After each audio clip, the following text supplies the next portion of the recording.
काफ़ी खास होने वाली है, कई प्रस्तावों पर मुहर लग सकती है और कई ऐसे अहम ऐलान भी इस बैठक में किए जा सकते हैं आम जनता को मद्देनजर रखते हुए। रिया जी बिल्कुल, देखिए क्योंकि जब से तनाव की स्थिति पैदा हुई है और आम नागरिकों के बीच में, हालांकि सरकार इस बात की को बिल्कुल आश्वासित करती नज़र आ रही है कि कोई तनाव जनता के बीच में ना हो, पूरा ध्यान रखा जा रहा है, कोई परेशानियां ना हो। लेकिन अब क्योंकि प्रधानमंत्री नरेंद्र मोदी ने पहले जिस तरह का आह्वान किया था, उसके बाद बहुत कुछ जो है वो धरातल पर, ज़मीनी स्तर पर बदलता हुआ नज़र आया और उसका असर सड़कों पर नज़र आया। लेकिन अब जब खुद अध्यक्षता प्रधानमंत्री के माध्यम से की जाएगी तो कुछ अहम फैसले ऐसे हो सकते हैं जो कि फिर से जनता के सामने आए, जो कि तनाव की स्थिति को कम कर सकती है। तो कहीं ना कहीं पर इस बैठक से हो सकता है कि आम जनता को राहत भी मिले, क्योंकि लगातार जिस तरह से एलपीजी, पेट्रोल और इन सब के जो दाम बढ़ रहे हैं, महंगाई का असर और भी ऐसी अन्य उत्पादन की चीज़ें हैं जिन पर इस वक्त नज़र आ रहा है, हो सकता है कि इन सभी पर फैसला सुनाया जाए। और दूसरी अहम बात यह है कि इस बैठक में ये भी कहा जा रहा है, क्योंकि देखिए पश्चिम बंगाल में बड़ी जीत और उसके बाद असम में जीत, ये सभी जीत को लेकर भी आगे कैसे संगठन में काम करना है और किस तरह से जनता के बीच में अपने विकास कार्य को दिखाना है और कैसे उन्हें ज़मीनी स्तर पर उतारना है, इस पर भी अहम चर्चा हो सकती है। तो फिलहाल ये देखने वाली बात होगी कि आखिर ये जो पहली अहम बैठक 5 देशों के दौरे के बाद की जा रही है, इसमें क्या कुछ फैसले होंगे और वो जनता के लिए कितने लाभकारी होंगे, इसके पूरे जो क्यास है वो शाम को तकरीबन 4 बजे के आसपास में देखने को मिलेगा। बिल्कुल रिया, देखना होगा कि इस बैठक में क्या कुछ अहम प्रस्तावों पर मुहर लगती है और आम जनता के लिए क्या कुछ निकल कर आता है। अब बने रहिए हमारे साथ, आगे भी आपका रुख करेंगे। और इस बीच बड़ी खबर का रुख कर लेते हैं। दिल्ली से बड़ी खबर, गृह मंत्री अमित शाह ने अहम बैठक बुलाई है। यमुना नदी के सफाई को लेकर यह अहम बैठक बुलाई गई। दिल्ली के सीएम रेखा गुप्ता भी इस बैठक में शामिल होंगी और साथ ही जल शक्ति मंत्री भी बैठक में हिस्सा लेंगे। इस बीच बड़ी जानकारी, गृह मंत्री अमित शाह ने आज यमुना नदी के सफाई को लेकर सुबह 10 बजे बैठक बुलाई है।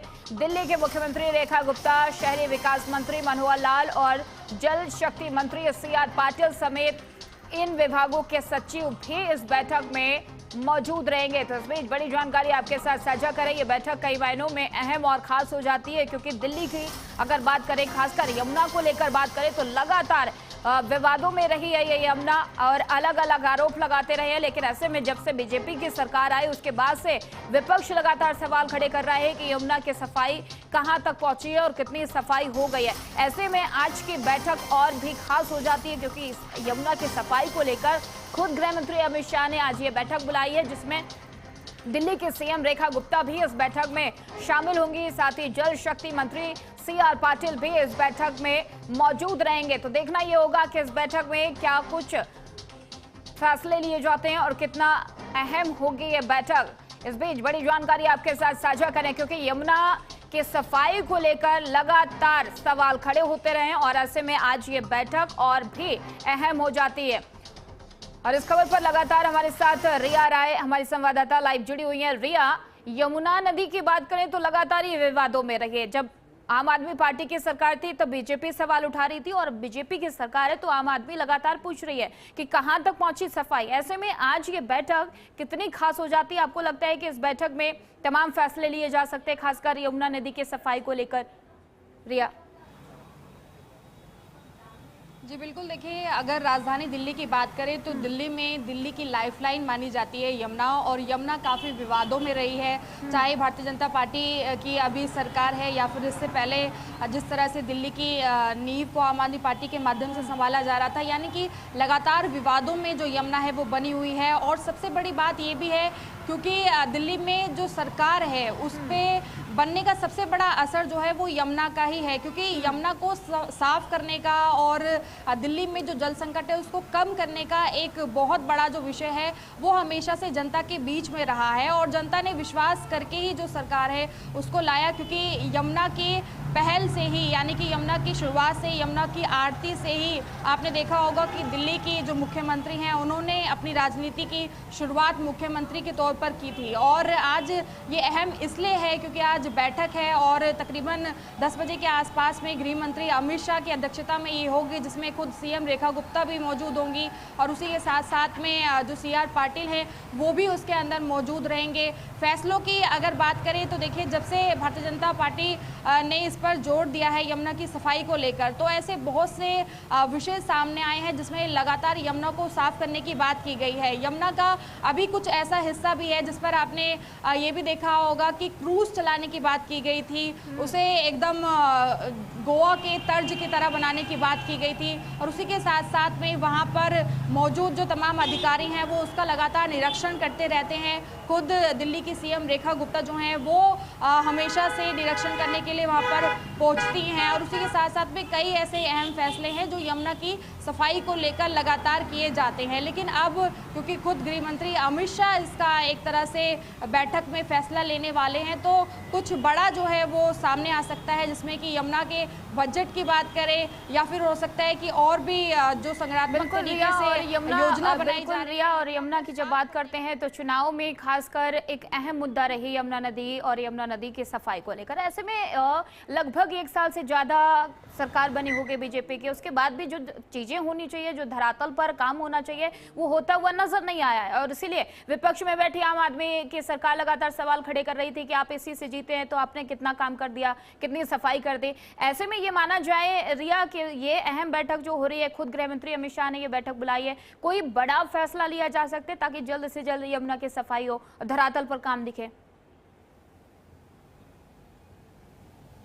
जी बिल्कुल, क्योंकि यमुना को लेकर हमेशा से विपक्षी विवाद बना रहा है और विपक्ष ने बार बार जो सवाल है वो सरकार पर दागा है, क्योंकि जिस तरह से चुनाव हुए थे उस चुनाव में सबसे बड़ा और अहम फैसला यमुना को लेकर ही था, क्योंकि भारतीय जनता पार्टी ने यमुना को सिर्फ एक नदी नहीं बल्कि धरोहर बताया और जनता की आस्था से जुड़ा हुआ बताया। तो ऐसे में भारतीय जनता पार्टी का लगातार ये कहना रहा है कि यमुना को हम किसी नदी के जरिए या फिर नाले में तब्दील होता हुआ नहीं देख सकते, बल्कि ये हमारी जनता की आस्था से जुड़ा हुआ है और आस्था पे हमेशा से भारतीय जनता पार्टी ने कार्य किया है। और यही वजह हो सकती है कि जितने सवाल अभी तक विवाद लगातार यमुना को लेकर बने हुए हैं, अब इसमें अपनी भूमिका खुद गृह मंत्री अमित शाह निभा रहे हैं। अब ये अहम बैठक में वो हिस्सा लेंगे, उसकी अध्यक्षता करेंगे, तो जाहिर तौर से ये बात है कि कुछ बड़ा बजट हासिल हो सकता है या फिर कुछ ऐसी बड़ी योजना बनाई जा सकती है जिससे कि यमुना को और भी ज़्यादा असरदार बनाया जा सके। और जो सवाल बार बार दागे जा रहे हैं यमुना की सफाई को लेकर,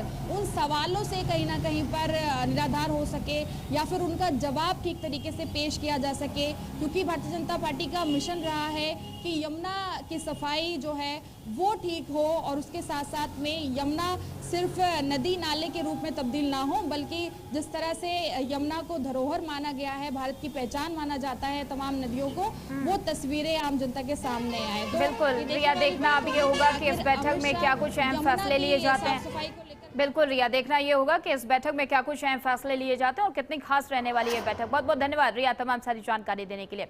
और उस बीच बड़ी खबर का रुख कर लेते हैं। पूर्व प्रधानमंत्री राजीव गांधी की आज 35वीं पुण्यतिथि है। कांग्रेस के राष्ट्रीय अध्यक्ष मल्लिकार्जुन खड़गे ने उन्हें श्रद्धांजलि दी है। सोनिया गांधी, राहुल गांधी और प्रियंका गांधी वाड्रा ने भी श्रद्धांजलि अर्पित की है। इस बीच बड़ी जानकारी, सोनिया गांधी, राहुल गांधी और प्रियंका गांधी वाड्रा ने पूर्व प्रधानमंत्री राजीव गांधी की पुण्यतिथि पर उन्हें याद किया, उन्हें श्रद्धांजलि अर्पित की। और इसके साथ ही तमाम कांग्रेस के दिग्गज नेताओं ने भी आज राजीव गांधी को याद किया है, उनके कार्यों को याद किया और आज उनके पुण्यतिथि पर उन्हें श्रद्धांजलि अर्पित की गई।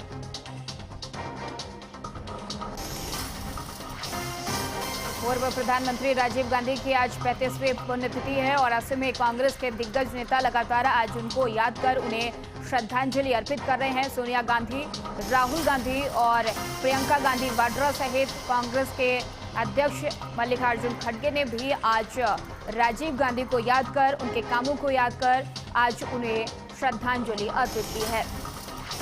बड़ी जानकारी इस वक्त की आपके साथ साझा कर रहे हैं। पूर्व प्रधानमंत्री राजीव गांधी की आज 35वीं पुण्यतिथि है और ऐसे में आज कांग्रेस के तमाम कार्यकर्ता, दिग्गज नेता राजीव गांधी को याद कर उन्हें उनके पुण्यतिथि पर श्रद्धांजलि अर्पित कर रहे हैं। बड़ी जानकारी इस वक्त की आपके साथ साझा करें। ये तस्वीरें भी निकलकर सामने आई जहां पर कांग्रेस के तमाम दिग्गज नेता पूर्व प्रधानमंत्री राजीव गांधी की पुण्यतिथि पर उन्हें नमन कर रहे हैं, उन्हें पुष्पांजलि अर्पित करते हुए नजर आ रहे हैं। चाहे फिर वो कांग्रेस के तमाम दिग्गज नेता सोनिया गांधी, राहुल गांधी, मल्लिकार्जुन खड़गे, प्रियंका गांधी और एक के बाद एक कांग्रेस के दिग्गज नेता आज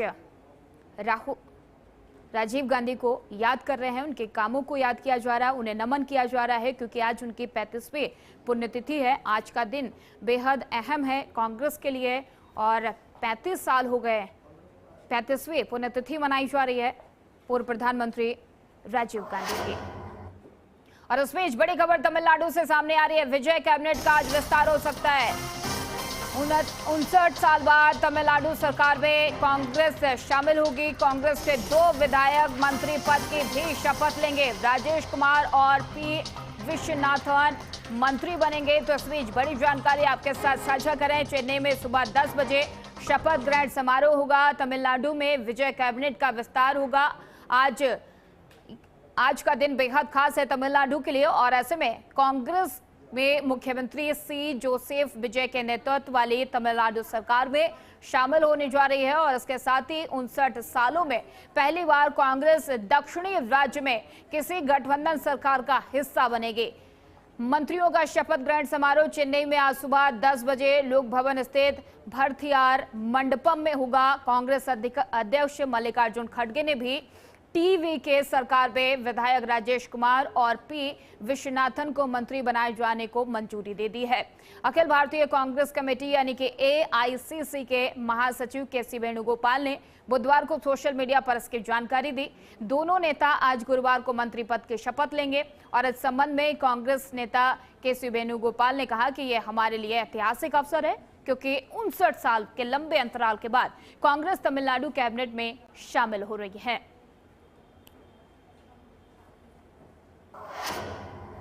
और उस बीच बड़ी खबर आपके साथ साझा करें। पश्चिम बंगाल शुभेंदु सरकार का बड़ा फैसला। ये बड़ी जानकारी। सभी मदरसों में वंदे मातरम गाने के आदेश भी दिए गए।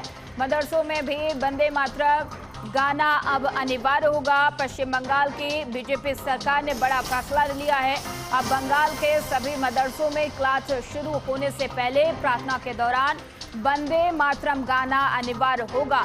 इसके लिए अल्पसंख्यक कार्य और मदरसा शिक्षा विभाग ने आदेश जारी कर दिया है। अब मदरसों में पुराने नियमों को बदलते हुए इस आदेश का पालन करना जरूरी होगा। ये नया नियम सरकारी मॉडल मदरसों से लेकर सभी सहायता प्राप्त और गैर सहायता प्राप्त मदरसों पर समान रूप से लागू होगा। मदरसा एजुकेशन के डायरेक्टर द्वारा जारी आदेश में कहा गया है कि पिछले सभी आदेशों और तरीकों को बदलते हुए पश्चिम बंगाल राज्य में माइनॉरिटी अफेयर्स और मदरसा एजुकेशन डिपार्टमेंट के तहत आने वाले सभी मदरसों यानी कि सरकारी मॉडल मदरसे, सहायता प्राप्त मदरसे मंजूर और MSKS मंजूर, SSKS और मान्यता प्राप्त गैर सहायता प्राप्त मदरसे में क्लास शुरू होने से पहले प्रार्थना के दौरान वंदे मातरम गाना अनिवार्य होगा। और उधर पश्चिम बंगाल के फलता सीट पर मतदान शुरू हो गया। फलता के सभी 285 बूथों पर दोबारा मतदान हो रहा है। लगभग 2.5 लाख से ज्यादा मतदाता वोट डालेंगे। पोलिंग बूथों पर सुरक्षा के कड़े इंतजाम किए गए। तस्वीर बड़ी जानकारी आपके साथ साझा करें। आपको बता दें कि फलता की सभी 285 बूथों पर दोबारा से मतदान हो रहा है क्योंकि जो पहले आज जो मतदान हुआ था तो उसे रिजेक्ट कर दिया गया था और अब दोबारा से आज यानी कि 21 मई को यह मतदान 24 को इसका रिजल्ट आएगा। पश्चिम बंगाल की फलता विधानसभा सीट पर सुबह से ही मतदान शुरू हो चुका है। बड़ी संख्या में मतदाता अपने मत का प्रयोग करते हुए नजर आ रहे हैं। पोलिंग बूथों पर भारी पुलिस फोर्स को तैनात किया गया है। सुरक्षा के कड़े इंतजाम किए गए हैं क्योंकि पश्चिम बंगाल चुनाव को लेकर सभी की निगाहें आज इस विधानसभा सीट पर टिकी हुई है। फिलहाल उस बुलेटिन में इतना ही। खबरों का सिलसिला आगे भी जारी रहेगा। देखते रहिए चैनल न्यूज।